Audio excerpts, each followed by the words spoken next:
ব্যাংকের সামগ্রিক আর্থিক ফলাফল বিশ্লেষণ এবং ব্যবসায়িক পরিকল্পনা প্রণয়নের লক্ষ্যে এক্সিম ব্যাংকের ত্রৈমাসিক ব্যবসা উন্নয়ন সম্মেলন 2024 এক্সিম ব্যাংকের প্রধান কার্যালয়ে অনুষ্ঠিত হয়েছে। প্রধান অতিথির বক্তৃতায় এক্সিম ব্যাংকের নির্বাহী কমিটির চেয়ারম্যান মোহাম্মদ নজরুল ইসলাম স্বপন বলেন, আমরা একটা ম্যানেজার্স কনফারেন্স কল করেছি।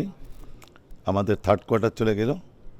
যে প্রবলেমগুলি আমরা অ্যাকচুয়ালি ফেস করতেছি সেই প্রবলেমগুলিকে নিয়ে এবং ভবিষ্যতে কি করতে হবে, কি করলে আমাদের ব্যাংকটা একটা সুন্দর পজিশনে আনতে পারবো, আমরা সেই জন্য সমস্ত ম্যানেজারদের কথা শুনবো এবং আমাদের কিছু বক্তব্য আমরা তুলে ধরবো, যাতে ম্যানেজার সাহেবরা দুইটা সমন্বয়ে একটা সুন্দর পজিশনে আমরা আসতে পারি।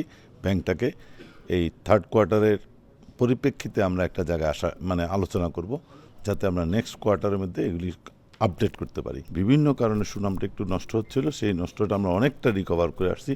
আশা করি 1 থেকে 2 মাসের মধ্যে আমরা সুন্দর একটা পজিশনে চলে আসবো। এক্সিম ব্যাংক ক্রমেই অগ্রযাত্রার দিকে এগিয়ে যাচ্ছে। সর্বোত্তম গ্রাহক সেবা প্রদানের মাধ্যমে নির্ধারিত লক্ষ্যমাত্রা পূরণেরও আহ্বান জানান।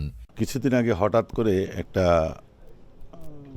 নিউজ আসছিল যে আমি এখানে বাংলাদেশ থেকে পালিয়ে গেছি, কাকে 480 কোটি টাকা দিয়ে চলে গেছি। তো আপনাদের সবার অবগতির জন্য এবং দেশবাসীর অবগতির জন্য, আমি পালিয়ে যাইনি। আমি 1.5 মাস আগে টিকিট করলাম আমেরিকা যাওয়ার। আমার ছেলে মেয়ে আমেরিকাতে থাকে।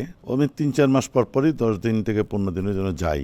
এই যে একটা প্রোপাগান্ডা, এই প্রোপাগান্ডাটা কারা করলো আমি আসলে জানি না। আমি যাওয়ার কারণটা কী হবে? আমি এখানে তো কোনো লোন কারোকে দেইও নাই আমরা, আর কারোর থেকে আমরা আমি কোনো কিছু করার কোনো পথই নাই এখানে। এমডি সাহেবের সাথে আমার প্রথম মিটিংয়ের কথা হলো, এমডি সাহেব আমার সাথে যা করবেন আপনি সব ট্রান্সপারেন্টলি করতে হবে।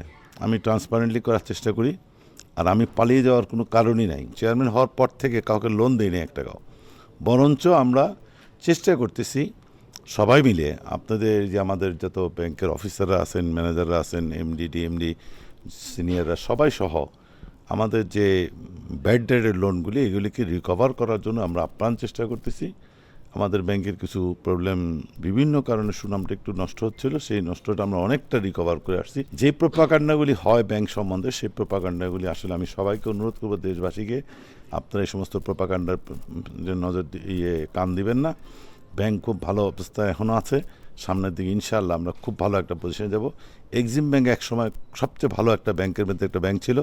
সেই পজিশনে যাতে আগামী 6 মাসের মধ্যে আমরা ব্যাক করতে পারি, আমাদের সকলের আপ্রাণ চেষ্টা থাকবে। এ সময় সকল শাখা ব্যবস্থাপক এবং উপশাখা ইনচার্জ সহ প্রধান কার্যালয় বিভাগের প্রধানগণ উপস্থিত ছিলেন।